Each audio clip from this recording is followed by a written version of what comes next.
What's up mon beurre? C'est le docteur Billette qui vous parle. Donc tu l'as vu dans n'importe quoi. Tu l'as vu dans la miniature, on va retaper la Magnum Racing 1 dans cet épisode. On commence la rénovation. Donc j'avais récupéré deux épaves de Passion, Évasion, Magnum, tout était mélangé. Je te remets quelques images pour que tu vois à quoi ça ressemblait quand je l'ai reçu. Donc ça c'est la première brelle que je récupère. Donc c'était une Évasion. La briquet elle est soudée. Hein. Je sais ce que... La briquet elle est soudée, parce qu'à la base elle devait être là, non? Bon, allez, on fout ça dehors. Et on fait la montée, ça m'a permis de faire le tri, savoir j'ai tout en définitive. Hein. Et donc dans cet épisode, bah, vas-y, on commence le remontage, on commence plutôt la restauration, parce que voilà, avec ces deux brels que j'ai récupérés, on va prendre le meilleur des deux pour faire quelque chose de cool. Il y a beaucoup de travail, vas-y, les images vont plus parler qu'un grand blabla, c'est parti. Donc sur la Magnum que j'avais récupéré, le bras os était bien pourri, j'ai tout meulé, tout ce qui avait été soudé, tout ça, il en reste encore un petit peu, mais ça c'est pas urgent, je m'en fous. Je ne garde pas ce bras os, j'ai enlevé les cale-pieds et le but maintenant ça va être de les souder sur ce bras os qui est en meilleur état. Donc première étape, voilà, souder les cale-pieds. Tac, faut pas se tromper de sens, c'est dans ce sens là, il y a le... normalement. Hein.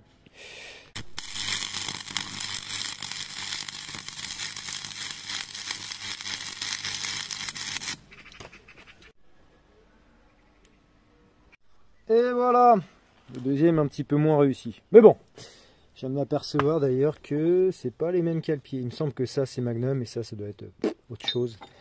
Ça va rester comme ça, tu me connais, je suis pas un puriste.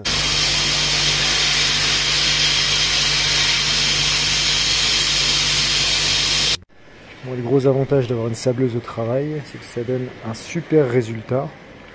Malheureusement, je peux pas toujours l'utiliser cette sableuse, sinon tu penses bien que je sablerai tout. Le cadre à présent, donc voilà, on part sur un cadre de Passion. Donc j'avais vu que ça, voilà, il va falloir que je le ressoude. Je vais faire tesseau les pattes, elles me serviront plus à rien. Et je vais me fabriquer une barre que je vais souder au cadre. Et ensuite ponçage, apprêtage, peinture. Mais voilà, il y a encore quelques travaux de soudure, de préparation, etc. pour que ce soit compatible Magnum Racing. Go!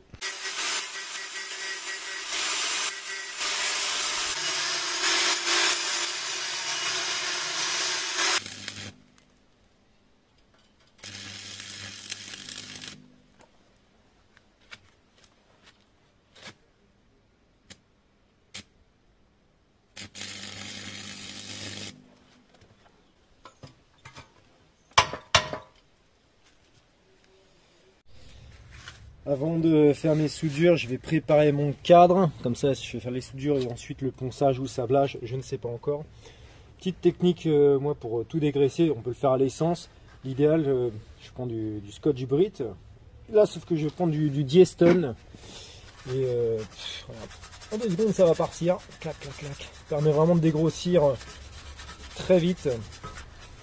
Et voilà, que du bonheur. Donc, je vais faire ça sur tout le cadre. En plus, ça bouffe légèrement la peinture, tu vois. Donc en fait, ça, on va dire que ça apprête en même temps.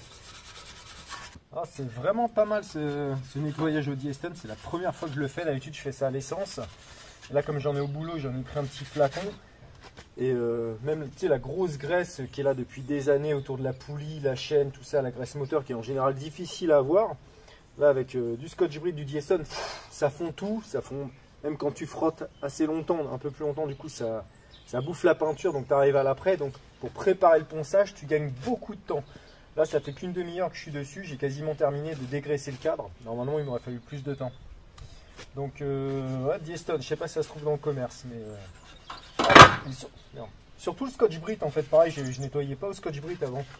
Je faisais chier avec une brosse à dents et tout, et là, ça enlève tout d'un coup. Par contre, voilà, le cadre MBK, une tannée à dégraisser, puis ensuite poncer, tout ça. La structure fait que tu as énormément de pièces, plein de recoins dans tous les coins comparé à du Peugeot. Tu connais certainement, mais regarde, tout le nombre de pièces en fait qui a été assemblé pour faire ce cadre. Je comprends du coup pourquoi MBK c'était un peu plus cher, parce que voilà, bah, ça demande plus d'assemblage, plus de pièces, plus de tôlerie. pour un truc qui est pas forcément mieux hein, en termes de solidité. Et casse-couille, relou. Faudra que je change les silent blocks également. Bon, du coup super, c'est bien dégraissé, il n'y a plus un pet de graisse, ça marche super bien ce truc. Là maintenant, la barre, bah, évidemment je vais pas l'acheter, je l'ai fabriquée. On va la souder. Je prends la mesure exacte et puis zou. Souder.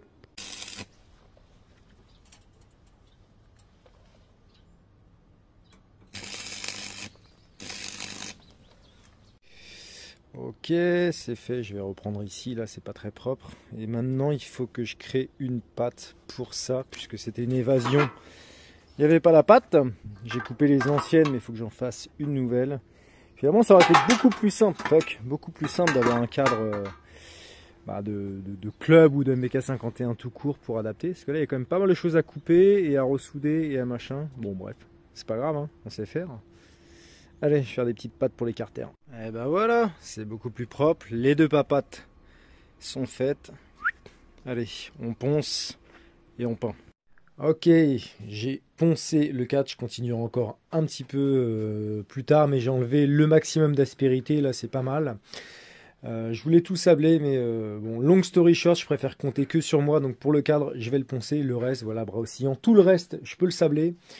Le cadre poncé. Donc je vais terminer après avoir enlevé les silent blocks. Je pense que tout le monde sait comment faire. Je vais quand même le montrer pour les néophytes. Donc à base de douilles, de tiges filetées, d'écrous et de rondelles. Et oui, ça se dit des... Enfin moi je dis des silent blocks. Je sais que tout le monde dit des silent blocks, mais j'y arrive pas quoi. Tu sais la chanson de Dépêche Mode là, Enjoy the silence, ou le jeu vidéo Silent Hill, ou etc. Silent.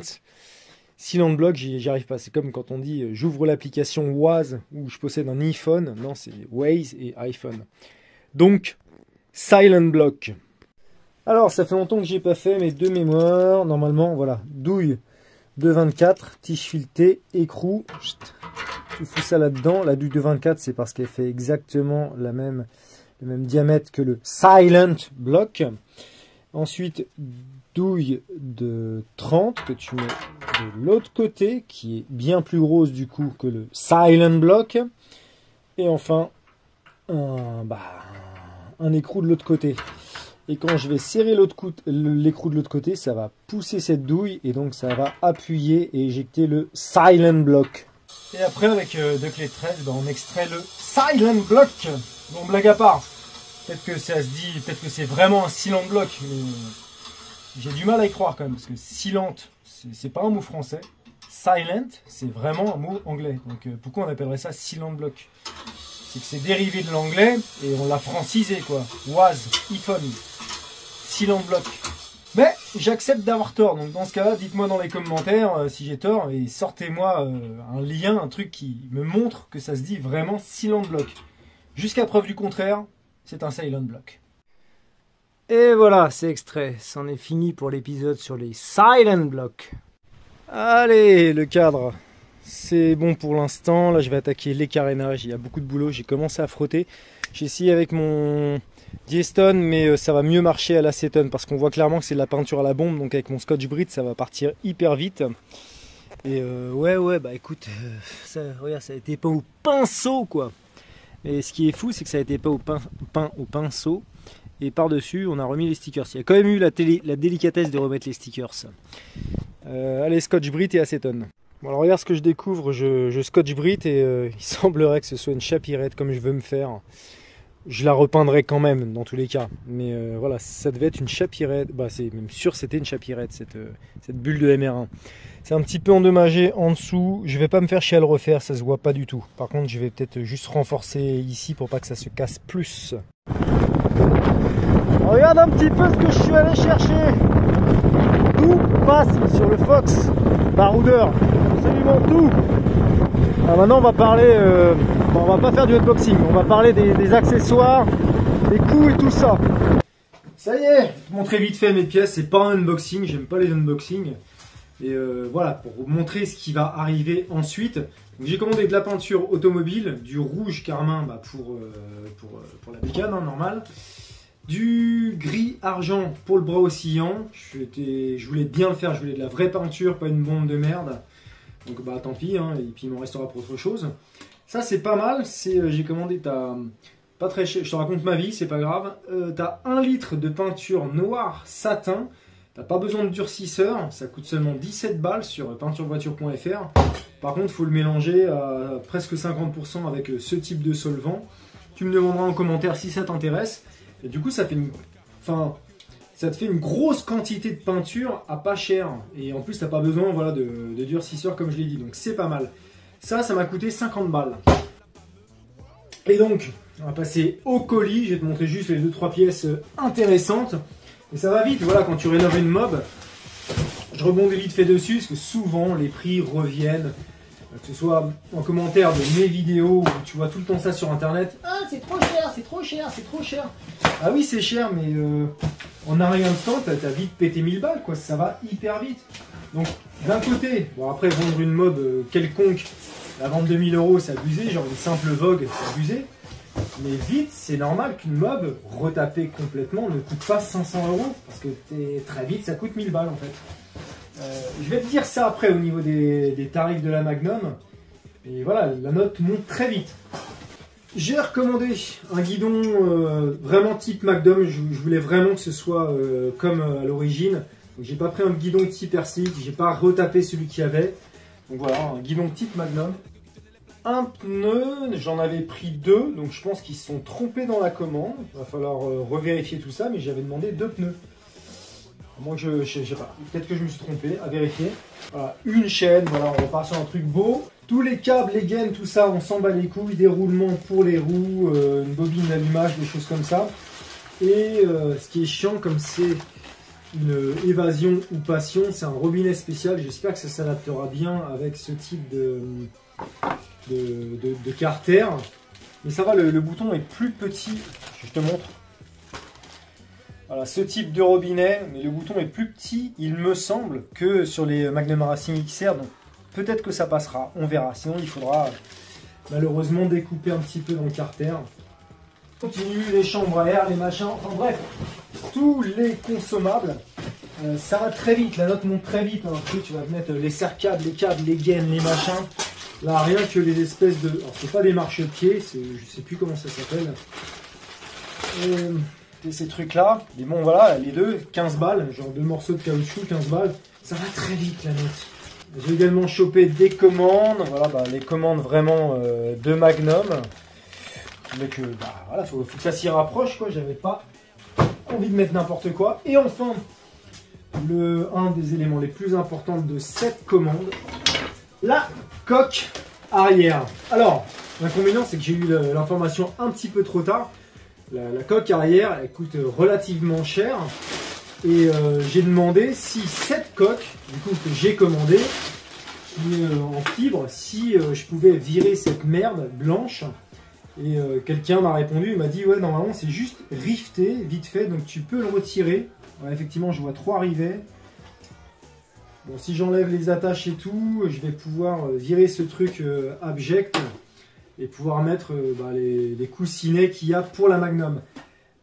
Je me suis empressé de commander la coque et après il y a plein de commentaires qui sont arrivés qui m'ont dit l'inconvénient de cette coque c'est qu'elle est trop étroite et donc ça frotte sur les amortisseurs. Donc vaut mieux en fait en commander une reproduite mais beaucoup plus chère et vraiment conforme à l'origine pour que ça s'adapte bien. Bon, trop tard j'ai commandé et puis encore une fois question finance. Il y a toujours ça qui pèse dans la balance, donc je vais voir pour... Dans tous les cas, je sais que celle-ci fonctionne, parce que la personne qui m'a répondu m'a dit oui, je l'ai fait dessus. Enfin, il a fait une réplique de Magnum comme moi. À voir, je vais sans doute trouver un tuto sur internet pour gentiment écarter un petit peu cette coque.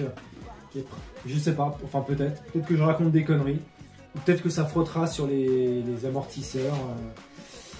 On verra, voilà, je te raconte ma vie par rapport à cet unboxing, mais voilà, très vite, hein, que les merdes que je t'ai montré, 250 balles. Donc j'ai noté tout ce que ça m'a coûté, l'achat des 2 mobs à la base, 400 € pour avoir surtout les pièces les plus importantes de Magnum Racing. La peinture, j'en ai eu pour 50 balles. J'ai acheté également un radiateur que je devrais recevoir, une trentaine d'euros. Et toutes ces pièces là, 240 €. Faut que je vérifie si... Le pneu là, ça m'embête, j'ai qu'un seul pneu au lieu d'en avoir deux. Donc pour l'instant, pour une brelle, tu vois, qui est pas encore montée et tout ça, machin, ça m'a coûté 720 €. Il va encore y avoir beaucoup de frais derrière. Quand je regarde sur le bon coin, ça coûte vite très cher. En plus, c'est des pièces spéciales, genre les écopes de radiateur, c'est à 70 €. Enfin, tu veux vraiment les pièces spéciales, ça coûte vite très cher. Très très vite, la boîte à kick, 150 €. Enfin, c'est du n'importe quoi. Et je rebondis là-dessus. Mon bras oscillant, dans le premier épisode, j'avais dit, moi, je propose de l'échanger. Je préfère faire des échanges que le vendre. Malheureusement, on m'a rien proposé par rapport à ce que je cherchais. Rien d'intéressant. Il y avait des choses en particulier que je cherchais. Donc je l'ai vendu. Et sur le bon coin, c'est pareil, les bras oscillants carrés de Magnum, il y en a, ou de Hard Rock, il n'y en a quasiment pas. Il y a beaucoup de demandes par rapport à l'offre. Donc j'ai enlevé tout ce qui était pourri, je l'ai sablé, je l'ai quand même fait assez propre. Et je l'ai vendu 100 balles. Je trouve ça assez cher. J'en suis conscient. Mais ce que j'expliquais, parce que pareil, il y a des gars qui m'ont dit ouais, c'est un peu cher et tout, comment tu vends? Je dis bah ouais, mais moi derrière, tu vois, je vais acheter 2 écopes de radiateur, 2 morceaux de plastique, 70 €. Donc si je te vends mon bras 50 €, bah derrière je me fais douiller. Donc c'est ça qui est relou justement avec la mobilette, c'est que très vite, bah, ça coûte cher. Et si il y a les prix du marché, entre guillemets, je mets vraiment des guillemets, parce qu'il n'y a pas vraiment d'argus ou de prix du marché, mais si tu vends moins cher, parce que tu as bonne conscience et tout, derrière, le mec qui va te vendre quelque chose, bah lui, il va pas te le vendre moins cher, il va te le vendre au prix exorbitant, comme le radiateur, 150 €, la boîte à kick, 150 €, enfin tout va très très vite, le moteur, j'en ai vu à 600 €. Donc au bout d'un moment, tu es obligé de dire, bah je vends mon truc assez cher, parce que derrière, je vais me faire douiller, quoi.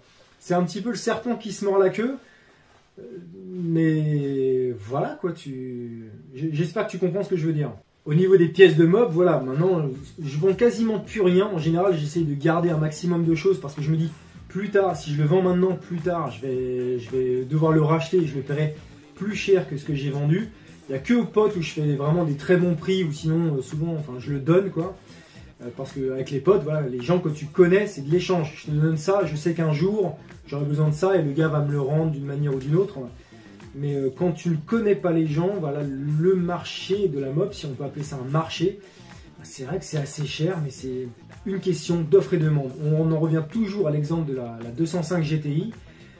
Ah machin, ça coûtait que dalle, t'en trouvais pour 2000 €. Bah oui, mais c'était dans les années 90 et il y en a je sais pas combien qui ont été envoyés contre des platanes et aujourd'hui ça vaut une blinde. La mob, c'est pareil. Voilà les gars, c'était un gros monologue en ce qui concerne les prix, mais je trouve ça important des fois d'en parler. Moi, je vous donne un petit peu mon ressenti. Et voilà, au niveau des prix, ça va varier énormément en fonction déjà de la région où tu es, selon ce qu'il y a de disponible. Par chez moi, il n'y a pas grand-chose. Selon également du type de pièces que tu recherches, si la mob était rare ou pas, voilà, si ce sont des pièces rares ou pas. Donc là, ça va vraiment varier énormément. Je te disais que j'avais acheté un radiateur, mais j'ai acheté un radiateur, en fait, je l'ai acheté à 30 balles, mais c'est un radiateur de RCX. Le radiateur pour MBK 51, il est vendu aux alentours de 100-150 €.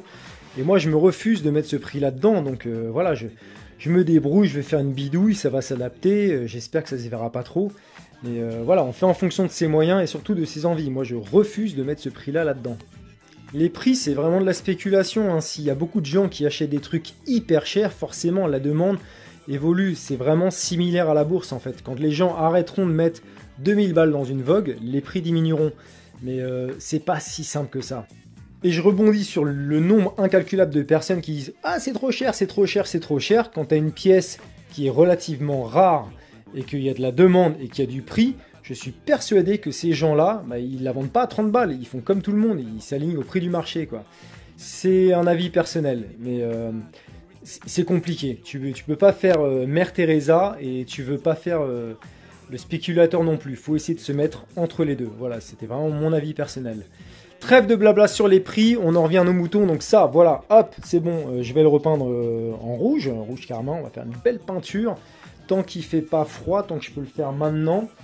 Quant à la coque, écoute, voilà, je te montre au cas où ça t'intéresserait. Si tu veux choper celle-ci, je l'ai payée, je sais plus, 70 €. Je trouve ça pas dégueulasse, hein. Je trouve ça franchement bien fait, de la fibre de verre et tout. Il y a même une petite peinture par-dessus. Bon, moi, je vais repeindre, évidemment. Ah, il y a un défaut. Bon, c'est un défaut ou c'est une poussière? Non, c'est une poussière. Même pas, en plus, tu vois, c'est prêt à l'emploi. Et effectivement, ce que m'avait dit le gars sur Facebook, bah, il y a des rivets à faire sauter. Ensuite, on fait sauter ça en dessous, je sais pas quoi. Et normalement, c'est pas collé. Et la selle vilaine devrait s'en aller. Je pourrais coller mes coussinets de MR1. Et voilà, on en revient au prix. Soit tu mets 300 balles dans la coque qui a été reproduite par Alpil. 300 balles, peut-être que j'exagère, mais je sais que c'est assez cher. Soit tu radines un peu, tu mets ce prix-là, et puis tu essayes d'adapter, tu pries pour que ça s'adapte. Tu te démerdes. C'est toujours une question de prix.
Ça y est, c'est peint, je suis bien content, je suis franchement satisfait du résultat. J'ai suivi les conseils, on m'a donné des conseils, notamment Aurélien, tu te reconnaîtras, qui m'a dit voilà, quand tu peins, alors c'est bien parce que je commence avant et j'arrête à la fin, toujours pour pas qu'il y ait de risque de coulure, mais il m'a dit essaye de taper également dans l'autre sens, donc tu as en longueur et en largeur, de croiser les bandes pour que vraiment ça tende la peinture. Et là, je vois qu'effectivement, ça l'a assez bien tendu. C'est pas mal. Alors, il y aura toujours des toutes petites vaguelettes, enfin, vaguelettes, toutes petites peaux d'orange. C'est quasiment impossible de faire une peinture hyper tendue du premier coup, sauf si t'es carrossier et que vraiment t'as grave l'expérience, le matos, tout ce qu'il faut. Mais là, c'est pas dégueu. Donc, je m'étais dit, tiens, je la poncerai bien ensuite pour qu'elle soit hyper tendue et tout ça. Mais peut-être juste un lustrage ou un truc comme ça pour affiner un peu. Là, j'aurais peur de l'abîmer. J'ai jamais fait une... Je crois pas avoir déjà fait une peinture aussi correcte. J'ai pas, comme j'ai pas les écopes de radiateur, je peindrai ça plus tard. On y viendra après pour ce qui me manque encore. Allez, un petit débriefing juste avant ça. Est-ce que tu as vu mon magnifique t-shirt moped à l'effigie d'une mobilette? Je te place deux petites pubs vite fait, mais c'est dans ton intérêt. Je pense que ça va t'intéresser. D'abord, ma boutique. J'avais ouvert une boutique il y a 1 an ou 2 où je vends des t-shirts, des sweats, des casquettes et tout. Mais il n'y a pas écrit Alex Moped, c'est pas mon effigie, c'est des dessins de mobilettes, des trucs qui reflètent notre passion. Donc je te mets un petit screenshot, ça peut t'intéresser.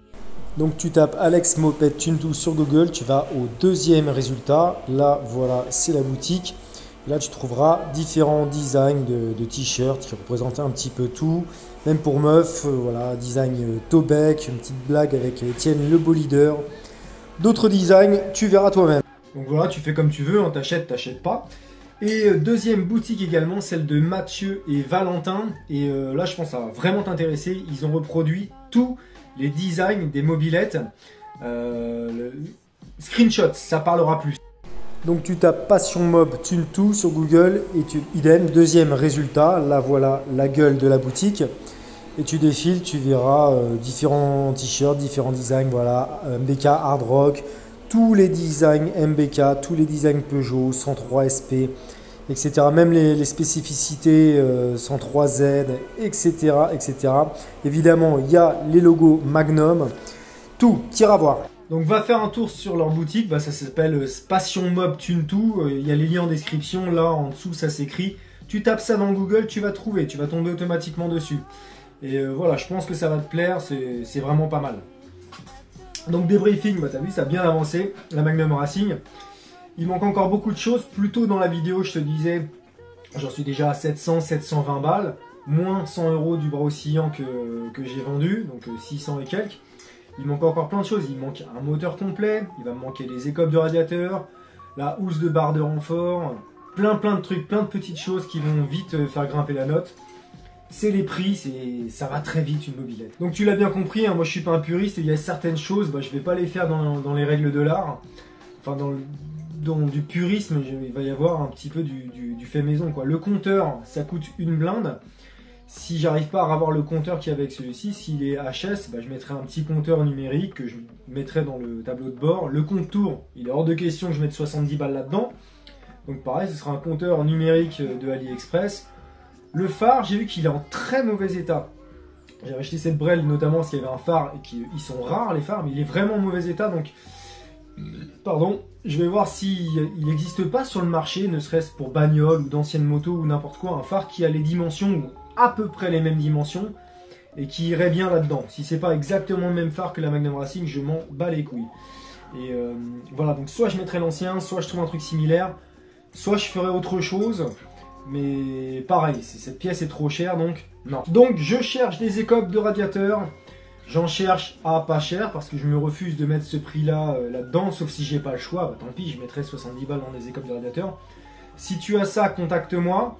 Si tu comptes les vendre pas cher, sinon. Mais après, ce que je comprends, les gens qui vendent ça 70 € parce qu'il y en a peu, ce qui est rare et cher, je comprends tout à fait. Mais voilà, je vais toujours. Ça fait chier de mettre ce prix-là là-dedans, quoi. Ça grimpe très vite. Des mobs spéciales comme ça grimpe très vite. Et enfin, vous l'avez compris, hein, ceux qui suivent ma chaîne depuis longtemps ou qui viennent d'arriver sur la chaîne, moi je suis pas un puriste, j'essaie de faire en fonction d'eux. Donc là, on essaye quand même de faire au mieux, de faire un truc vraiment propre. On essaie de rassembler un maximum de pièces qui vont bien avec la Brel. Mais si c'est pas exactement d'origine, les couilles. Et puis pareil, la peinture, je trouve qu'elle est bien faite, mais s'il y a des peintres qui me regardent, je sais que ça ne se fait pas comme ça. Idéalement, il faut une cabine, il faut machin, faut... Mais ça fait le taf, quoi. C'est de l'amateurisme, c'est du divertissement. Et puis les couilles si les gens sont pas contents. Moi je suis super content de ce que j'ai fait. Pour l'instant ça commence bien. Souvent quand je commence un projet je dis oh, je vais le faire, mais cette fois-ci tranquillement, on va prendre son temps. Et puis t'as vu là, en 3 semaines ça y est, c'est déjà pété, quoi. Il reste encore beaucoup de chemin, on est très loin de la remontée cette Magnum. Mais c'est vrai que ça va très vite. Et moi je me débrouille pour justement m'accorder du temps pour le faire. C'est-à-dire que je travaille, je garde ma fille, je suis en 2-8, je la garde soit le matin, soit l'après-midi. Bref, une fois que toutes mes obligations sont faites, j'ai réussi à me dégager par jour entre 1h et 1h30 de temps libre. Et ce temps libre, en général, pas tous les jours de la semaine, mais presque, je le considère, je le consacre à la mob, un petit peu plus le week-end, je me donne un créneau de 2-3 heures pour bricoler. Tout ça pour dire que très vite, t'arrives en bout de 2 semaines, t'as 15-20 heures, un petit peu moins, mais bref. Ça va très vite à remonter quand vraiment t'es passionné. Mais parce qu'à côté, moi je n'ai pas tant de glandes, quoi. Pas de Netflix, pas de machin, il n'y a pas de devant la téloche avec la télécommande. Comme je suis passionné, que j'ai vraiment envie de faire ça, du coup je m'accorde ce temps et ça va très vite. C'est une question de choix. Je rebondis sur souvent, tu vois souvent des gars, ouais, la mob n'est pas prête. Au bout d'un an, ils te disent encore ça, je peux pas aller en sortie, ma mob n'est pas prête. C'est qu'en fait tu veux pas vraiment la faire, mais y a pas de problème. En tout cas moi je suis passionné et donc j'arrive à monter des mobs assez vite. Voilà, c'était juste histoire de raconter ma vie, ça servait à rien du tout. Allez, c'est tout pour l'épisode de la Magnum aujourd'hui. Passez une bonne semaine les gars. Et abonnez-vous également, ça vous coûte absolument rien. Moi ça m'aide beaucoup. Pourquoi ne pas le faire? Ciao!